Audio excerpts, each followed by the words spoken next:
Friends, मैं शालिनी एक बार फिर से स्वागत करती हूँ आप सभी का अपने चैनल रोजगार विद शालिनी में। जैसा कि मैंने आपसे कहा था कि मैं आपको तैयारी बताऊंगी कि कैसे आप लोग 20 दिन में सिर्फ और सिर्फ 20 दिन में बीपीएससी शिक्षक की प्रिपरेशन अच्छे तरीके से कर सकते हैं। तो जो कि मैंने यहाँ पे लिख दिया है, सिर्फ 20 दिन में करें तैयारी। ठीक है, अब की बार बीपीएससी बार ये आप लोग को याद रखना है, क्योंकि आप लोग के पास ये जो समय मिला है 20 दिन का, ये बहुत ही इंपॉर्टेंट है। 20 days is most important for you all because क्योंकि सिर्फ इन 20 दिनों में आपको अपनी तैयारी ऐसी कर लेनी है कि आप लोग का सिलेक्शन एकदम 100% हो जाए। देखिए, मौका बार बार नहीं मिलता और जो मौका मिला है उसको छोड़ना ही क्यों।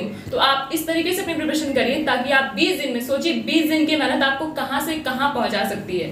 तो सिर्फ और सिर्फ 20 दिन में करें तैयारी। ये मैं बताऊंगी आपको कैसे प्रिपेयर करना है।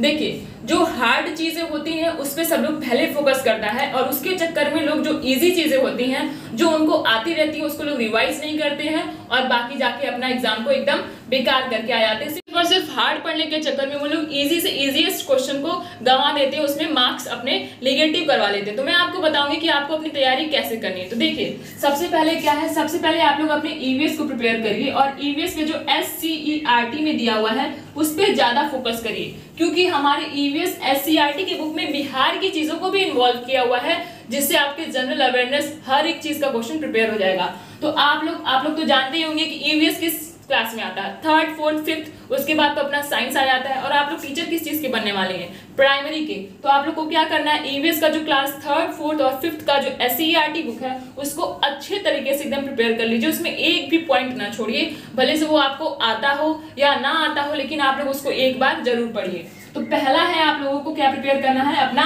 ईवीएस। ईवीएस बहुत ही ज्यादा आसान है और आप लोग इसमें अपने मार्क्स को अच्छे तरीके से गेन कर सकते हैं। आपके इस ईवीएस में आपके कुछ पॉइंट्स ज्योग्राफी के भी दिए हुए हैं, जो कि क्लास 3rd, 4th और 5th की बुक में ही आपको मिल जाएगा। तो आप लोगों को सबसे पहले ईवीएस को प्रिपेयर कर लेना है। उसके बाद जो रीजनिंग आ रही है, रीजनिंग बहुत ही ज्यादा हार्ड नहीं आ रही है। तो आप लोगों को रीजनिंग, आप लोग ऐसा तो नहीं कि आप लोगों को थोड़ा सा भी रीजनिंग नहीं आता होगा, तो आप लोग रीजनिंग पे भी फोकस करिए। जो आसान चीजें हैं आप लोग सबसे पहले उसको प्रिपेयर करिए, ताकि लास्ट में जो आपका टाइमिंग बचे वो आप लोग अच्छे तरीके से उसको कंज्यूम कर सकें। तो आपको सबसे पहले अपने ईवीएस को प्रिपेयर कर लेना है, उसके बाद रीजनिंग को प्रिपेयर कर लेना है। इसके बाद आता है आपका इंडियन नेशनल मूवमेंट, जो कि आपके लिए बहुत ही ज्यादा इंपॉर्टेंट टॉपिक बनता है, क्योंकि इसको अलग से करके दिया हुआ है। तो अब जब इसको अलग से करके दिया हुआ है तो कोई तो मतलब होगा, तो आप लोग इसको अच्छे तरीके से प्रिपेयर कर लीजिए। आप लोग चाहे कुछ करिए ना करिए, पर इसको जरूर करिए। सबसे पहले ईवीएस को प्रिपेयर करिए, उसके बाद इंडियन नेशनल मूवमेंट और जो हमारा रीजनिंग है इसको। मैथ्स, बेसिक नॉलेज अगर आपको मैथ्स की है तो आप लोग मैथ्स के क्वेश्चन बहुत ही आसान तरीके से कर लेंगे। तो बेसिक नॉलेज आप लोग अपना रखिए।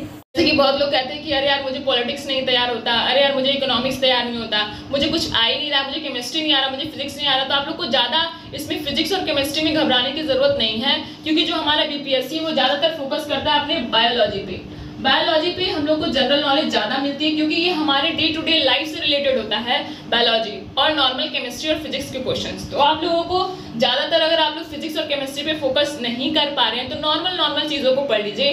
साथ साथ में बायोलॉजी जो है इस पर ज़्यादा फोकस रहिए। आप लोग इन सारी चीज़ों को पढ़ने के साथ साथ बायोलॉजी जो पोर्शन है वो आपके साइंस के पोर्शन को बहुत ही ज़्यादा कवर करने वाला है। तो आप लोग ईवीएस प्रिपेयर करिए, रीजनिंग, इंडियन नेशनल मूवमेंट और बायोलॉजी। इसके बाद बचता है आपका पॉलिटिक्स में सबसे ज्यादा इंपॉर्टेंट है संविधान में कब कौन क्या रहा है, कौन कौन सा संशोधन कब हुआ है, आपको इस पे फोकस कर लेना है। कुछ ऐसे ये की पॉइंट्स हैं जिसको आप लोग प्रिपेयर करेंगे तो आप लोग पक्का सेलेक्ट हो जाएंगे। तो ये वही सारी चीजें हैं जिसको आपको एकदम फोकस होकर पढ़ना है। तो मैंने आपको क्या बताया, ईवीएस में आपको बहुत ही अच्छे से प्रिपेयर कर लेना है, क्योंकि ये बहुत ही ज्यादा आपको मार्क्स गेन करवाएगा। अब मैंने यहाँ पे 25 लिख दिया, तो आप लोग ये मत सोचिए कि 25 क्वेश्चंस आएंगे या फिर 25 मार्क्स। आपको मैंने इसलिए बताया क्योंकि ये आपको इससे या फिर इससे भी ज्यादा मार्क्स को कवर करवा सकता है, क्योंकि ये बहुत ही ज्यादा इंपॉर्टेंट है। और ईवीएस में आपकी ज्योग्राफी, पॉलिटिक्स, हर एक चीज दी हुई है SCERT की बुक में।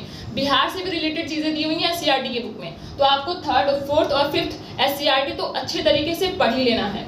और जो आपका बचता हुआ 6th, 7th, 8th, इस पे भी आप लोग एक नजर तो जरूर डाल लीजिएगा, साइंस की बुक पे, ज्यादातर बायोलॉजी पे। और इंडियन नेशनल मूवमेंट के जो कथन है, क्या चीज किसने कही है, कौन सा एक्ट किसने कब लाया, ये चीज आप लोग प्रिपेयर करिए। मैथ्स, बेसिक मैथ्स आएगी, रीजनिंग, बेसिक रीजनिंग आएगी। तो आप लोगों को ज्यादा परेशान होने की जरूरत नहीं है।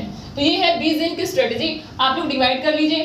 क्योंकि देखिए मैंने यहाँ पे 5 सब्जेक्ट लिख दिया है, तो आप लोग 3-3 दिन हर एक सब्जेक्ट को अगर देंगे, 3-3 आप लोग अगर 3-3 दिन दे देते हैं तो यहाँ पे आपका कितना दिन हो जाएगा, आपका यहाँ पे रिवीजन करने के लिए भी टाइम बच जा रहा है। रिवीजन करने के लिए भी अगर आप लोग 3-3 दिन में अपने इस फोकस्ड करके अच्छे तरीके से प्रिपेयर कर लेते हैं 3-3 दिन में, तो आप लोग को रिवीजन के लिए भी टाइम बच रहा है। और जो लास्ट का टाइम बचेगा उसमें आप लोग कुछ नया पढ़ने के बजाय जो आपने पढ़ा हुआ है उसी को रिवीजन करिए, उतने में ही आपका सिलेक्शन है। अगर 120 नंबर का क्वेश्चन है तो आपको 120 पे सिलेक्शन कभी नहीं मिलता है।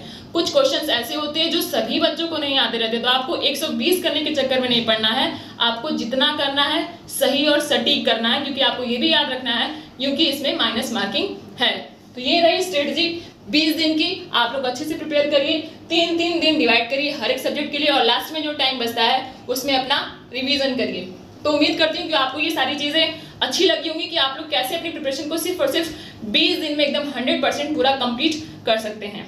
तो अगर ये जानकारी और ये तरीका आपको अच्छा लगा हो तो please like subscribe. Thank you.